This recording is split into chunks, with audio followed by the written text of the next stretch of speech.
And I know that the tendency for a woman is to think, oh, he just wants me to be his lover. I think God is trying to show us that you need to learn how to love your husband. But the older women have to teach the younger women to love their husbands. Ain't that a trip, yo? So let an aged woman teach you. And a key part of loving your husband is being your husband's friend. The reason that I think that we ladies might need to be taught that by aged women is I'm not so sure that you would just naturally think that that's the kind of love that would be important to your man. You see, your husband is way too macho to let you know that that's what he really wants and that's what he really needs. I mean, it doesn't really sound very macho. Hey, baby. I need you to be my BFF. Really? But I'm telling you, if you could hear his soul, that's what he's trying to say. And one of the things that I think it would help you to understand, ladies, is that was a big part of why, out of all the women in the world, that he chose you to be the one to marry him. Okay, that doesn't mean that, you know, he wants you to treat him like one of the girls. Okay, I'm not saying that he wants you to take him to Joanne Fabrics and Hobby Lobby and, you know, all that kind of stuff. And it doesn't mean...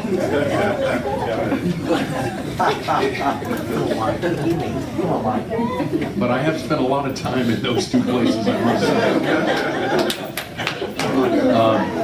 say. It doesn't mean that he wants you to talk to him like one of the girls. I mean, he's not really wanting every detail of everything like your girlfriends, you know. I mean, you can leave out, you know, some of the, and then I breathed, and then I started talking again. Okay, you can leave out some of those little minor details, but I'm just saying to you that I know as a lady that you want him to make you feel like you are his princess.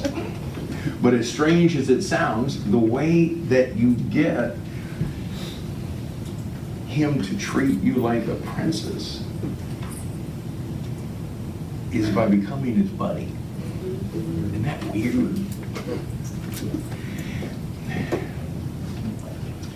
Okay, and so ladies, when I say that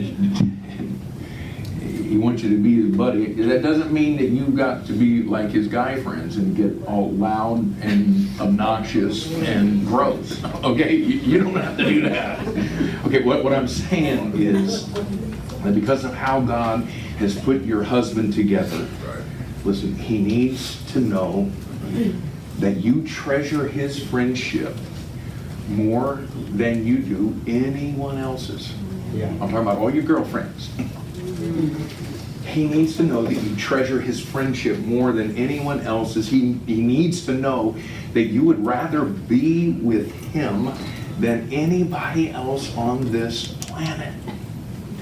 And I know, because you ladies are typically given to detail, that I realize that you're hearing this and you're like, okay, well, what does that mean? What are the specifics? What do I do? Okay, the best way that I can describe this to you is just do what you did when you were dating. You remember when we talked about that yesterday? Remember, he was going around singing all kind of crazy stuff and didn't really want to be hanging out with the fellas once you came into his world. And do you remember why that was? It was because you were making him feel like he was the man.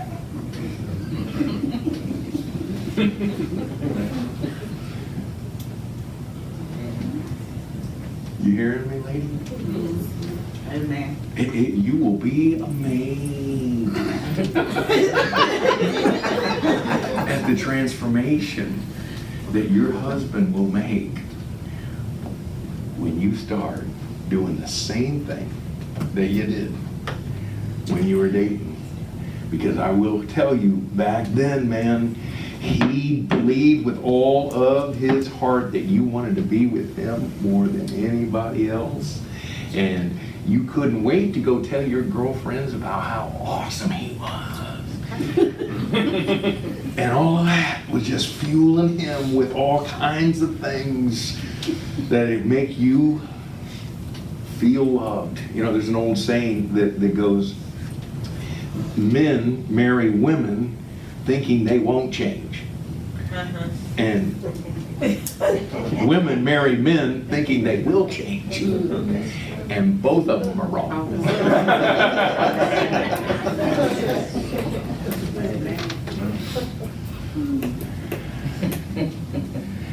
And there's more truth to that than poetry, man. And maybe it would help some of you ladies to, you know, because I realize I'm a man, you know. But maybe it would help you to hear how another man talked about this whole thing.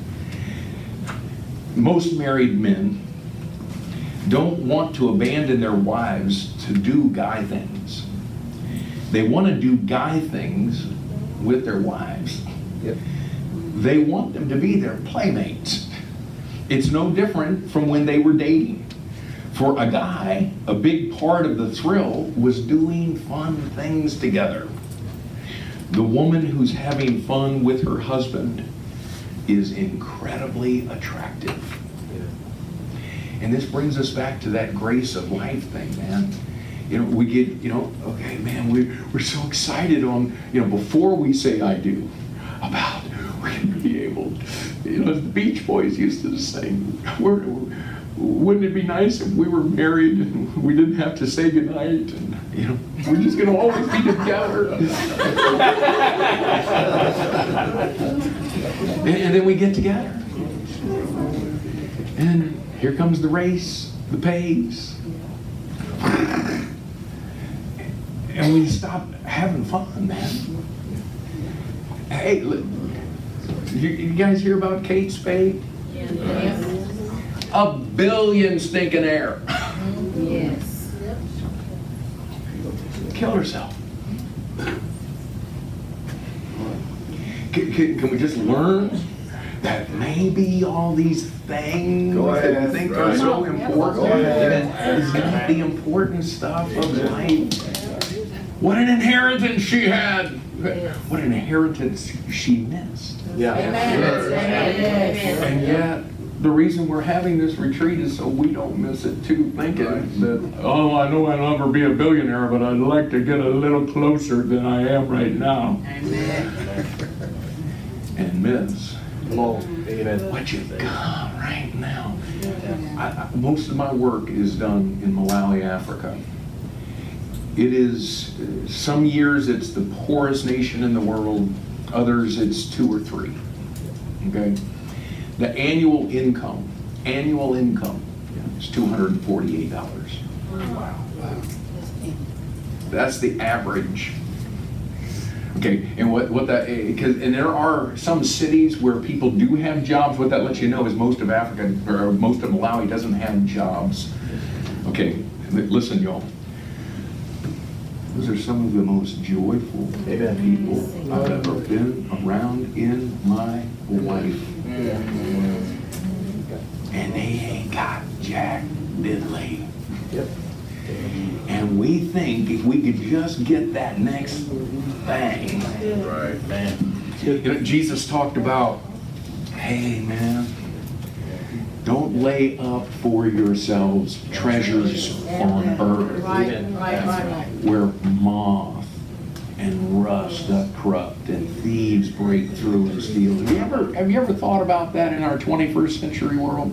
What is it that moths can eat?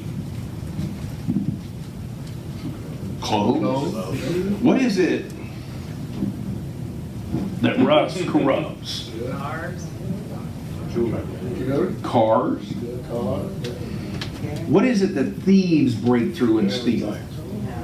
What do they break into? Our houses.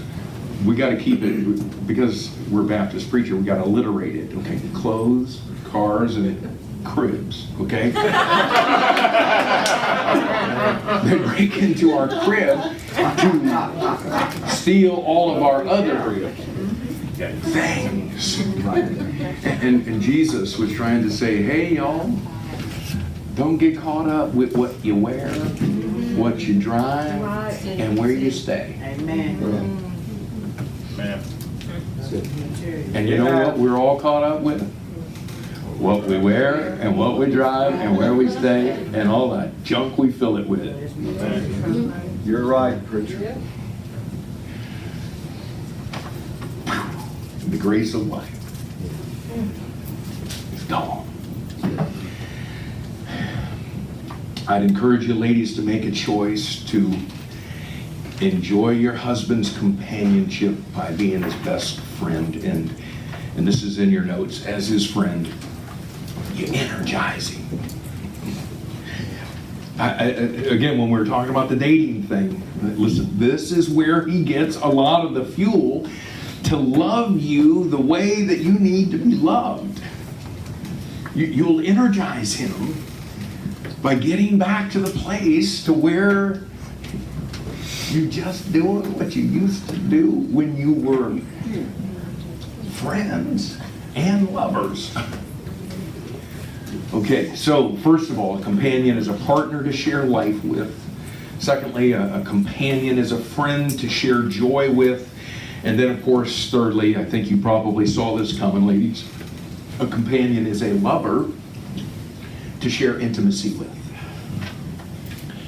You know, in this whole Genesis 2 passage where God talks about that it's not good for a man to be alone, okay, we can't be oblivious to this, and there's no getting around the fact that one of the key ways that they were to experience this oneness and this intimacy of the relationship that God intended for them to share, that it was going to be expressed through physical intimacy.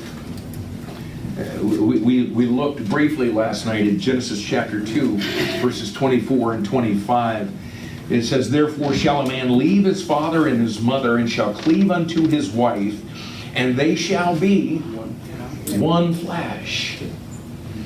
I'm not trying to be graphic or whatever, but no more graphic than the Bible. Okay, we've become one flesh, and God designed humans in such a way that there could be this joining together as one flesh. Now, ladies, I know how you spell intimacy.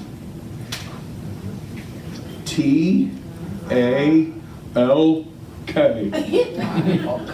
And I realize that for you, the intimacy that you feel emotionally with your man is expressed in that whole world. I think that you would do well to understand that in Genesis chapter 2, God's trying to let you know that your husband spells it differently than you do. Okay. And we're big boys and girls, and we don't even have to spell it, do we? Okay. For him, it is a physical thing. And yeah, I want to go on record as saying he needs you to be his partner to share life with. He needs you to be his friend to share joy with. But I do want you to know that he needs you to be his lover to share intimacy with.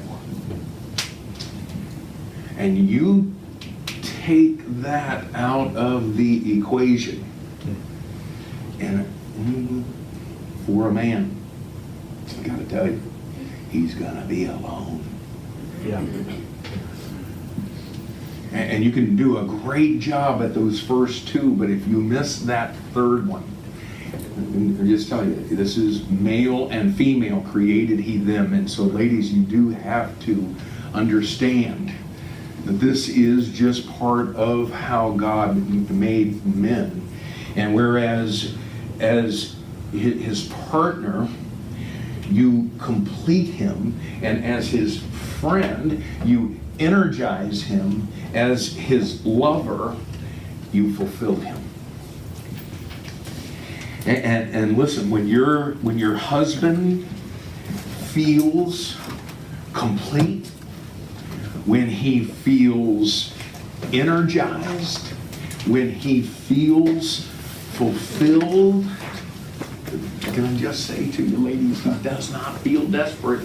Amen. He feels dynamic.